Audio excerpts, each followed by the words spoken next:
தென்னை மரத்துல ஆணும் பூவும் பெண்ணும் தனித்தனியா இருக்கும். மகரந்த சேர்க்கை நடக்காது. அப்ப மகரந்த சேர்க்கை உண்டு பண்றது தேனீக்கள். அப்ப நீங்க ஒரு ஏக்கருக்கு 5 தேனி பெட்டியும் வளர்த்துறணும். அப்ப 50 தேனி பெட்டிகள் என்ன செய்யும் சொன்னா, தேனீக்கள் குறும்பை உதிர்தலை தடுத்து தென்னையினுடைய மகசூலை அதிகரிக்கும். அடுத்து நமக்கு தேவையான சுத்தமான தேனையும் கொடுக்கும். தேன்.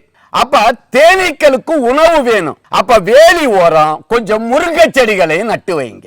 அப்ப தேனீக்களுக்கு உணவாகும். தேனீக்கள் மகரந்த சேர்க்கையும் துரிதப்படுத்தும். குறும்பைகள் உதிராது, காய் பெருக்கும். இதே மாதிரிப்பட்ட தேனி பயிற்சி வகுப்புகள், தேனி பெட்டிகள் கொடுக்கிறது, அதை பராமரிக்கிறது, இதெல்லாம் நம்ம பசுமை பூமி இந்தியன் தேனீக்கள். இதை நம்ம பசுமை பூமி விவசாயிகளுக்கு குறைந்த செலவில கொடுத்து பராமரிக்கிற தொழில்நுட்பங்களை சொல்லிக் கொடுத்து விவசாயிகளை வளப்படுத்திக்கிட்டு இருக்கோம்.